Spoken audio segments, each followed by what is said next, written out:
presidential trivia contests. He was the only president whose wife, after the White House was born, never made it into the White House.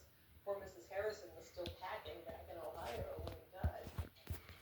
New York Times columnist Gail Collins is the author of a book about our 9th president. Harrison's time in office may have been a trifling 31 days, but his road to the White House is legendary. The campaign of 1840 is actually quite modern. Very modern. I mean, it's even more modern than we are sometimes. Oh, who has heard the great commotion, motion, motion? There were songs. Is the ball rolling on perfect canoe and Tyler too? Plenty of spin, merchandising, and he had the first campaign slogan, "Tip a canoe with a Tyler too." Harrison was an Army general, nicknamed the hero of Tippecanoe after the site of an Indian battle.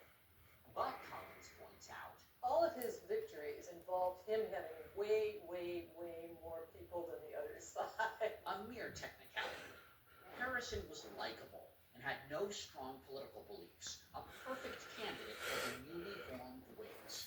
And he looked like a president. He looked sort of presidential. He was very sort of tall and thin, and, good posture. A great nose also. Great nose, very Roman kind of thing. But Harrison's ticket to the White House was an anti-Harrison editorial that derided him as a crotchety old soldier drinking hard cider in a log cabin. In a brilliant act of political jujitsu, Join the round for Harrison, log cabin and hard cider. replica log cabins stocked with hard cider appeared at Harrison campaign stops everywhere. His opponent, Martin Van Buren, was tarred as the rich out-of-touch guy. Ironic, since Harrison was actually born here, a plantation in Virginia. Nope, not a splinter of truth to the log cabin story. We see this still today, that there's a desire, if you happen to be an aristocrat running for public office, to make yourself seem like one of the people. The public bought the image and everything associated with it. 80% of eligible voters turned out, a record to this day.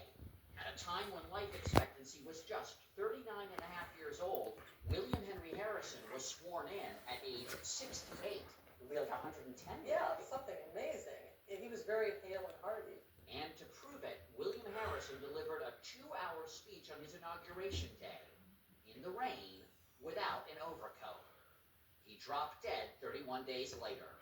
He's a great lesson in bringing an umbrella An umbrella and wearing a hat. and not making a 2-hour speech. In general, I think we could rally around the idea of not making a 2-hour speech anywhere, under any circumstances.